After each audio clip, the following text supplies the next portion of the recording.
Here is how we can classify types of software testing by using the object of testing: functional testing, UI testing, usability testing, localization testing, load performance testing, security testing, compatibility testing.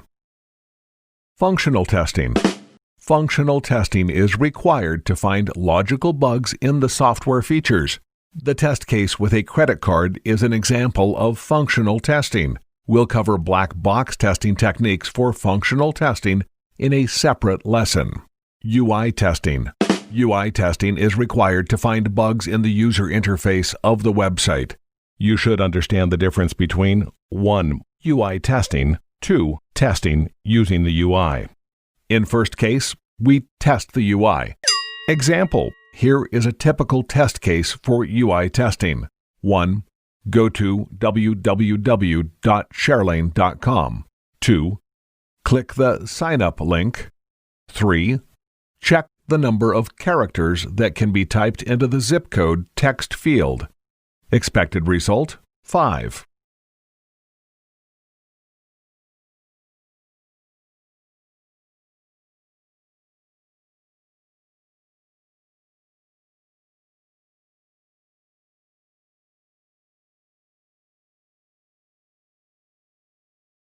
As you can see, we have a UI bug here. A user can enter more than 5 characters into the text field zip code. Let's do a bit of white box testing to see what's going on.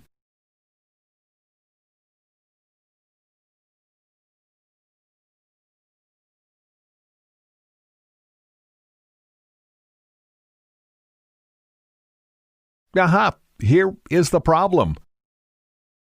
Let's look at the HTML code of the zip code text field. This is an input element with the type text, and it's missing the attribute max length, the very thing that controls the number of characters that the user can enter into the text field. The correct code will be. So now we know the UI allows user to enter more than 5 numbers, but maybe our application core checks for 5 numbers and generates an error message if anything else is submitted. Let's use the UI to test our application core. Please note that we're not testing the UI in the following example. We're simply using it as a means to bring the software to a certain state. Example: 1. Go to www.sharelane.com. 2. Click the Sign Up link. 3. Type 123456 into the zip code text field and press the Continue button. Expected error message that the zip code must have 5 digits. 4. Press the Back button on your browser. 5. Type 1234 into the zip code text field and press the Continue button. Expected result: error message that the zip code must have 5 digits.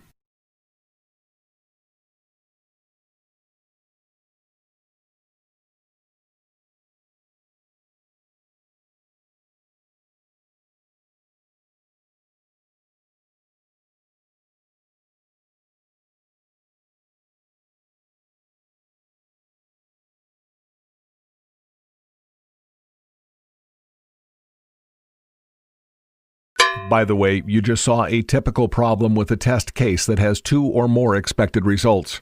If one mismatch between the actual and expected result happens, then the whole test case fails. So basically, we have 2 bugs. 1. UI bug because the UI allows the user to enter more than 5 numbers. 2. Logical, functional bug because the application core doesn't generate an error message if more than 5 numbers are submitted. You'll be asked to file both bugs as part of your homework. We will cover some topics about UI testing, but our main focus will be functional testing. Why? Functional testing is much more important and much more difficult than UI testing. Most software testing activities are about functional testing. Usability testing. Usability testing is the evaluation of the user experience when he uses our software. Sometimes usability testing is regarded as part of UI testing, and sometimes it's not. Example 1. Each of us have seen genius website interfaces that are like an intricate puzzle when you attempt to perform some basic action like finding the store locator page on some pizza website.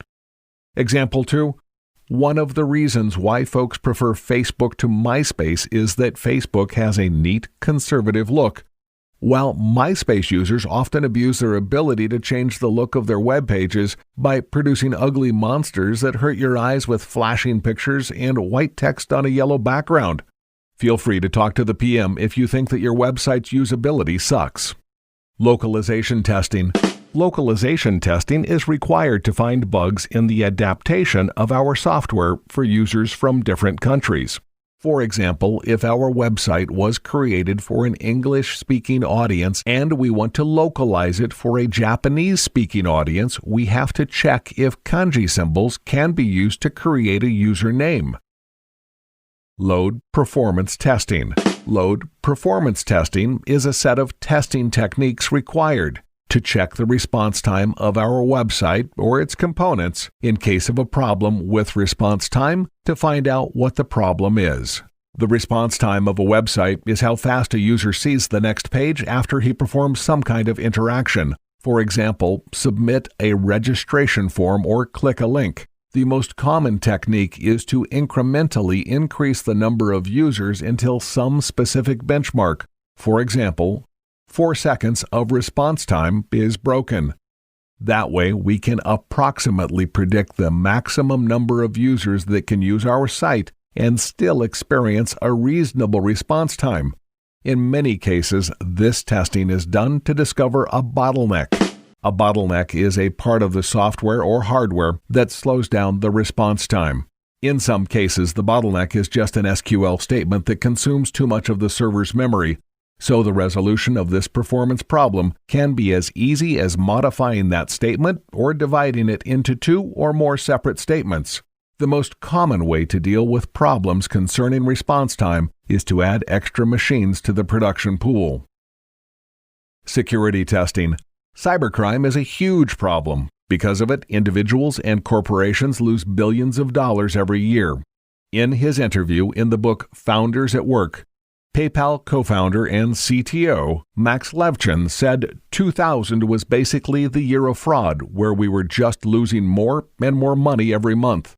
At one point, we were losing over $10 million per month in fraud. It was crazy. Security testing refers to testing the protection against security breaches. In many cases, that testing takes the form of simulated hacker attacks. Compatibility testing. Compatibility testing is about checking the compatibility of our software with the hardware and/or software on a user's computer. For example, some projects might have special requirements for a user's video card's hardware. So compatibility testing might be dedicated to checking how compatible the software is when used with different video cards. With web-based applications, in the majority of cases, compatibility testing takes the form of cross-browser and/or cross-platform testing. Example: many years ago, we found a bug where a certain version of OS A would restart if the image was uploaded to our website using a certain version of web browser B. When we tried to upload the image with a different version of A and the same version of B, everything was okay. When we tried to upload the image with a different version of B and the same version of A, everything was okay. Therefore, the problem was that a specific OS plus web browser combo was not compatible with our website. There are 3 conclusions here. 1. Compatibility testing involves a variety of third-party hardware or software with which our software must be tested. 2. Compatibility problems are a reality, and a user might have a really bad experience because of these problems. 3. For a web-based project, it's a good idea to have a test lab with computers that have different OS and web browsers. As you know, one of the sources of expected results is statistics. You can get statistics about the worldwide usage of OS and web browsers if you Google it. For example, web browser usage statistics. You can also ask your company's IT person to give you some stats about the OS and web browsers of your company's users. By the way, the IT person gets those stats from Apache logs. Apache logs have that info because the web browser sends it as a part of the user agent section of the HTTP header. You can Google the phrase "my user agent" and discover how websites see your OS and web browser. Many developers and testers use Firefox because it provides many useful plugins and generic features. But during testing, testers should follow the rule, do as your users do, and use web browsers preferred by users.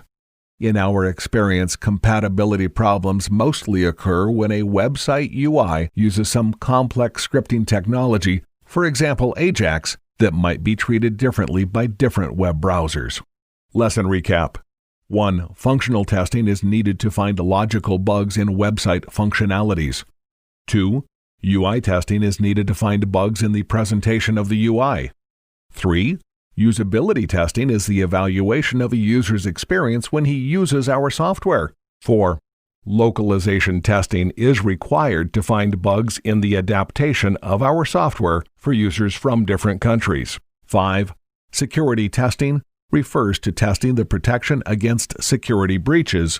6. An incompatibility problem may take place when certain hardware and/or software on the client side interacts with our software, which is usually a website. 7. Load performance testing is a set of testing techniques designed to load the system or its components and then measure how the system or its components respond. 8. The usual purpose of load performance testing is to find a bottleneck, which is a part of the system or its components that slows down the response time. 9. Functionally correct code. For example, certain SQL statements can cause performance problems.